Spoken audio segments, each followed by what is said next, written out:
Assalamualaikum warahmatullahi wabarakatuh. Keamanan dan pertahanan negara sekarang berhasil ditembus oleh para kadrun yang memang sudah dengan terang-terangan ingin menegakkan khilafah, ingin mengganti sistem, ingin mengganti Pancasila, ingin mengganti UUD 1945, ingin mengganti semua yang sudah tertata rapi di bumi pertiwi ini.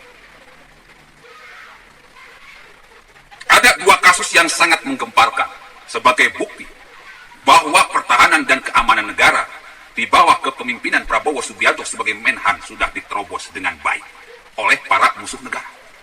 Satu kasus Telkomsel, dan yang kedua adalah kasus Ketua DPRD Cirebon mengucapkan sumpah setia kepada khilafah.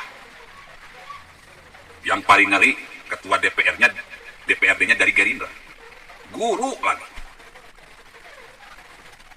Ibu, bapak, hadirin pemuda-pemudi sebangsa setanah air. Rupanya Allah Subhanahu wa Ta'ala sangat cinta kepada NKRI, sangat cinta kepada Pancasila UUD 1945. Maka kata Allah, Bismillahirrahmanirrahim, fi qulubihim maradun fazadahumullahu marada wa lahum adzabun alimun bima kanu yakdzibun. Ayat ini sering saya omongkan, ayat ini sering saya utarakan, ayat ini sering saya sampaikan. Bismillahirrahmanirrahim. Fi qulubihim maradun fazadahumullahu marada wa lahum adzabun alimun bima kanu yakdzibun. Allah tampakkan kejahatan mereka. Kejahatan orang-orang khilafah ini Allah tampakkan.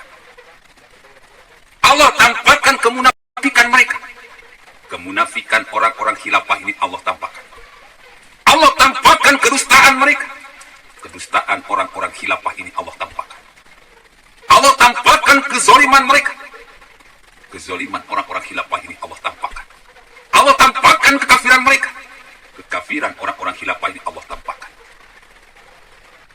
Sebagai balasan, sebagai azab yang pedih atas kebohongan, kedustaan, kekafiran, kezaliman, kemunafikan orang-orang khilafah.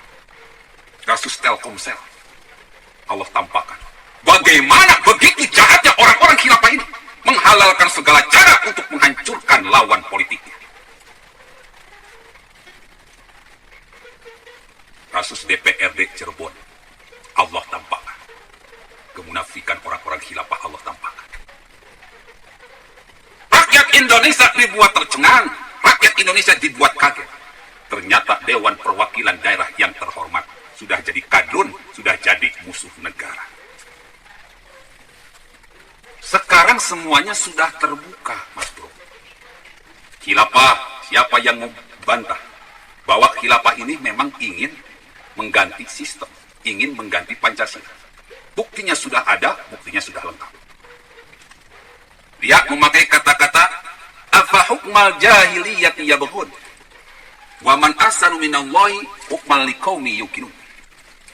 Apakah hukum jahiliyah yang mereka kehendaki, dan siapakah yang lebih baik daripada hukum Allah bagi orang-orang yang yakin? Afa hukmal jahiliyati yabghun. Apakah hukum jahiliyah yang mereka kehendaki? Wa man ahsanu minallahi hukman liqaumi yuqinun. Dan siapakah yang lebih baik daripada hukum Allah jika mereka yakin? Ini ayat mencuci otak orang Islam. Sepintas dari ayat surat Al-Maidah 50 ini mengatakan bahwa Pancasila ini haram, UUD 1945 ini haram, kebinekaan ini haram, yang halal cuma khilafah.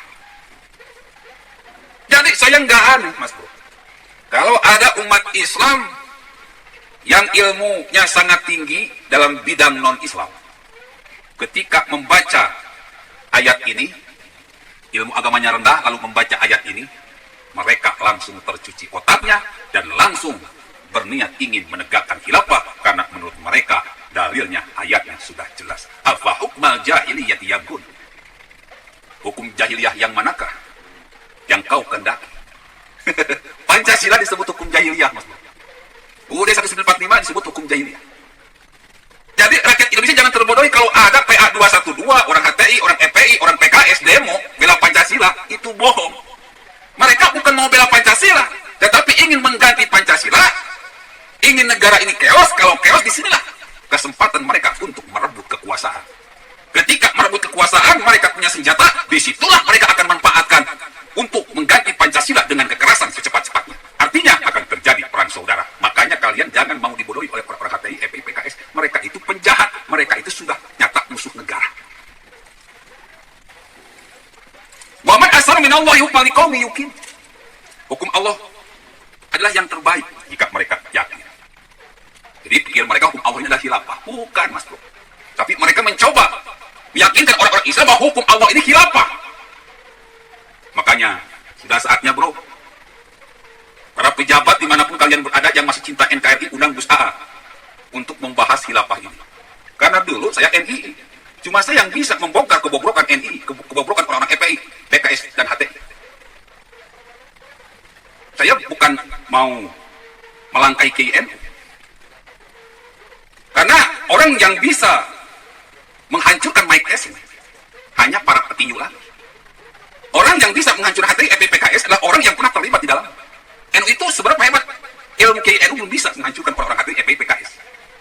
Karena belum pernah terlibat di dalam. Kalau saya sudah pernah terlibat, jadi mudah untuk menghancurkan mereka. Oleh karena itu kepada para pejabat di kementerian, di BUMN, tinggal undang Gus A. Tanyakan apa yang dimaksud hukum jahiliyah, apa yang dimaksud hukum Allah. Cuma saya yang tahu apa itu. Pada rakyat Indonesia, para netizen, tinggal buka, Bro, pengajian-pengajian. Kalian nggak bisa melawan orang-orang khilafah kalau dengan demo. Kalian tidak bisa menghancurkan orang khilafah kalau dengan debat. Hancurkan orang-orang khilafah dengan pengajian lagi. Mereka berdakwah lewat pengajian, kita pun harus lewat pengajian. Baru impas, baru seimbang. Dan saya yakin mereka akan kalah mutlak. Karena ilmu mereka cetak. Jadi kalau nanti orang-orang NU mengadakan tablik akbar, undang juga Gus AA.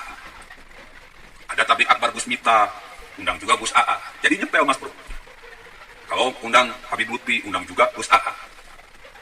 Ada tablik akbar Gus Muafik, undang juga Gus AA. Ada undang Kiai NU, undang juga Gus AA. Jadi nanti balance. Kita nanti kompak. Kalau kompak seperti ini, khilafah akan hancur dengan mudah. Ibu bapak hadirin pemuda-pemudi sebangsa setanah air. Jadi sudah jelas. Orang-orang HTI, FPI, PKS, para kadun ini memang sudah ingin mengganti Pancasila. Mereka demo pura-pura bela Pancasila. Tidak, Mas Bro. Mereka ingin suasana chaos. Ingin suasana kacau, ingin terjadi suatu peperangan, keributan. Disitulah mereka akan merebut kekuasaan ini dengan cara yang keras juga, dengan menghalalkan segala cara. Ini tidak boleh terjadi. Mereka sudah yakin bisa merebut kekuasaan. Kenapa? Karena Menhannya tidak mampu bekerja dengan baik. Tidak mampu bekerja dengan profesional. Mungkin Menhannya sedikit ragu-ragu, bimbang. Karena Menhan pernah punya jasa. Mereka khilafah pernah punya jasa kepada Prabowo. Akhirnya bimbang. Akhirnya galau. Akhirnya nggak bisa berbuat apa-apa. Demi menyelamatkan NKRI dari khilafah. Demi menyelamatkan NKRI dari khilafah. Demi menyelamatkan NKRI dari khilafah. Salah satu caranya adalah yang pertama dan yang utama harus dilakukan oleh Jokowi adalah reshuffle kabinet, khususnya Menhan. Tempatkan Prabowo di tempat yang lain yang lebih pas bagi beliau untuk menjabat menteri atau menjabat penasihat presiden. Kalau masalah pertahanan dan keamanan negara, lebih baik cari jenderal yang lebih bisa fighter, bisa secepatnya menghancurkan semua pergerakan khilafah dari bawah hingga ke atas. Jika Menhannya sudah terpilih yang berani berjuang benar demi kebenaran, berani berjuang adil demi keadilan, menjaga Pancasila dan UUD 1945, maka langkah yang kedua adalah cabut kewarganegaraan Habib Rizik. Ini orang sangat berbahaya. Sangat berbahaya. Jika dibiarkan pelan tapi pasti NKRI akan terjadi perang saudara. Cabut kewarganegaraan Habib Rizik. Yang ketiga, bubarkan HTI, FPI, PKS. 3 organisasi ini sudah jelas ingin mengganti NKRI. Keluarkan MPR-nya segera, sehingga semua kegiatannya, aktivitasnya, simbolnya dibekukan, tidak boleh berkibar dan berjalan di NKRI. Semua ini bisa dilakukan kalau kita punya Menhan yang street fighter, yang mau berdarah-darah, yang mau berkeringat, yang mau kerja.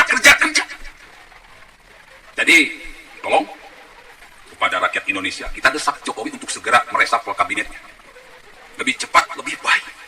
karena negara sudah dalam keadaan SOS. Billahi taufiq wal hidayah. Wassalamualaikum warahmatullahi wabarakatuh.